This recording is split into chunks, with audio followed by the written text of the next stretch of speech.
Hi there, it's Asia. When I started preparing for my very first IELTS exam, I was absolutely terrified. Back then, I lived in Kazakhstan and was dreaming about studying in the UK. Now, I've been living in London for 10 years and I've lost count of how many times I've taken the IELTS exam, but my score is band 8.5. And today I want to share with you 5 things I wish I knew when I started preparing for the very first test because I think they can help you prepare more quickly and more easily and achieve a better score. Okay, let's get started. Thinking back about my first exam, I lost a lot of my preparation time on things which didn't matter at the end. So, one of the key things which do matter is learning how to manage your time effectively. In the IELTS exam, there is just not enough time to do everything you want. And it doesn't really matter what your English level is. For me today, it's definitely not enough time in listening and writing. Your goal is to distribute the time you have in the best way to answer all the questions you can answer with your current level of English. So let's talk about each section. IELTS listening. Each recording is played only once. And there are quite a lot of questions. Some of them have several long options you need to choose between, so there is quite a lot to read too. And it's virtually impossible to listen and read at the same time. So the goal is to read all the questions before the recording starts playing. Now, then you know what you're looking for. If you buy Cambridge English practice tests, these are the official practice tests, and they are just like the real exam. So you will hear how they read instructions, how much time they give you to read questions, to review questions, just like in the real exam. So take several of those tests and memorize how the test is built. And then don't listen to instructions. Just read the questions instead. After each section, they give you some time to review your answers. I don't think that's particularly helpful. Again, I think this time is better spent on reading questions that are coming in the next section. The more time you have to read them and memorize, the easier it will be for you to hear the correct answer. In reading, you will have 3 sections. In general training, these are up to 5 texts. In IELTS academic, 3 long passages. And questions get more difficult as you progress through the test. So the key is to leave enough time to answer all the more difficult questions and not to start too slowly. The official recommendation is to spend 20 minutes on each section, but you definitely won't have enough time for the 3rd section. So I think you should go through the first as quickly as you can, ideally in about 15 minutes or even less. Then you have 20 minutes for the second and 25 or more for the third. Don't spend too much time on any single question. If you can't find an answer, move on and learn which questions come in order. Otherwise, there's just too much information. You need to know what you're looking for. So questions like true, false, not given, multiple choice, and many others come in order. So you can read the first question, and then you can read the text until you find the answer. Then you read the next question, continue reading the text, and so on. It's easier because then, although you have to read the whole passage, you can't just skim it looking for words or paying attention to the first word in the paragraph or whatever. So all those hacks, they don't work. But you can read quickly and then slow down when you feel that the answer is somewhere there, spend more time, and then continue reading quickly. In IELTS reading, you really need the widest vocabulary. And The good thing is that sometimes the most difficult words don't matter, they don't determine the answer. And that's why it's very useful to concentrate on the meaning. What are you looking for? What kind of answer should be there? And in the text, just pay attention to the main message. But if there are some bits you don't understand, you can skip through them. And if you're lucky, you won't even lose any points. In my first exam, I got a very good score. I think it was band 8 in IELTS reading, and there were a lot of things I didn't understand. So know that you can do it. Next, IELTS writing. 2 tasks, 60 minutes, finishing both within time allotted is not an easy feat, but you really need to do that. IELTS writing assessment is built in such a way that if you don't finish your answers, you lose a lot of points. Of course, there is this requirement to write at least 150 words in task 1, at least 250 words in task 2.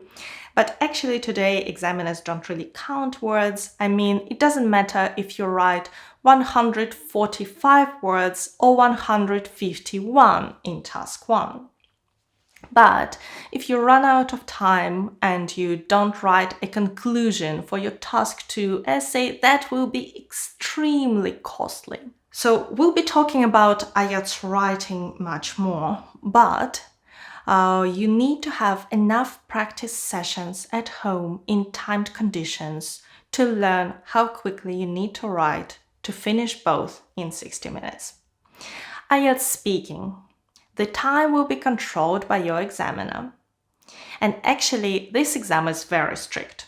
Your part 1 and part 3 must last between 4 and 5 minutes. And if your answers are too short, there is just not much English to assess. You need to talk for longer. You need to give open, extended answers. But if your answers are too long, the examiner will have to interrupt you to move on to the next question. And if you started from a vague point, hoping to arrive at your answer later, your examiner may interrupt you before you answer the question, which is not good. So again, take questions from recent exams, practice at home, time yourself. In part 1, the examiner must ask you questions on 3 topics. That's somewhere between 10 and 12 questions. In part 3, there will be questions on 2 related topics, probably 6 questions, but try to talk about each big question for about a minute. Do that at home. Part 2, very important.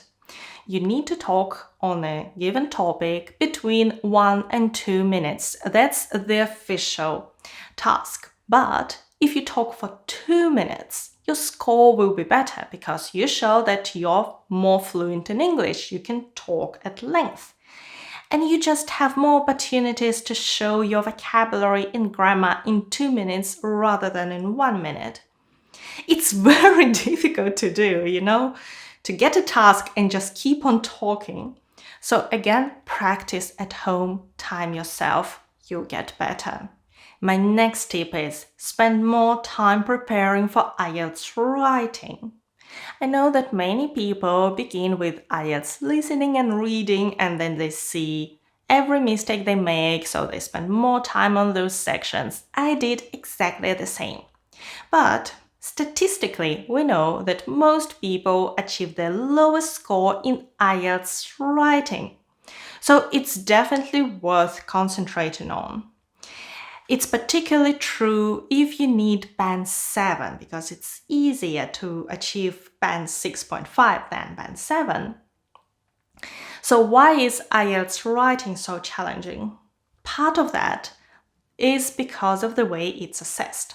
Half of your score depends on your vocabulary and grammar, what I call your English skills. The other half depends more on your writing skills. Do you answer the question in full? Is your position clear? Do you provide enough arguments? Are all your arguments relevant? Do you provide some irrelevant detail? Do you cover everything you're supposed to cover, or you've forgotten one important bit? Do you link your sentences? Do you link your ideas? Do you develop your ideas? So all that is your writing skills, but without those, you will find it hard to get a decent score in IELTS writing. We have access to the official IELTS band descriptors that list all the requirements for each criterion and each band. And basically, to get band 7, you need to meet each band 7 requirement across all the criteria. If all of them are band 7, but one is band 6, your score will go down to 6.5 unless you meet all the requirements for band 8 in another criterion, which is much more challenging to do. So when you're preparing for IELTS writing, it's really worth learning what the requirements are and how to meet them. You should also learn about different types of tasks in Task 1 and Task 2 and what you're required to do in each. And practice answering each of them.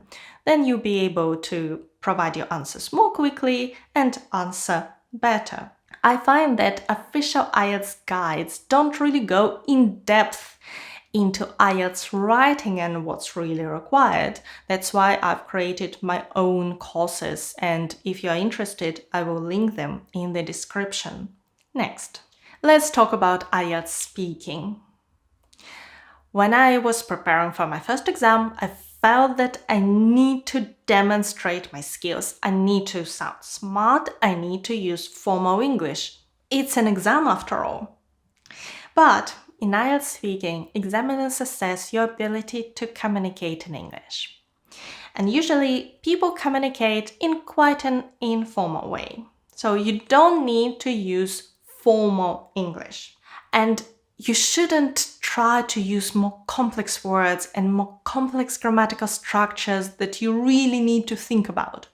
Concentrate on answering each question and don't try to be smart. Be talkative. Say whatever comes to your mind.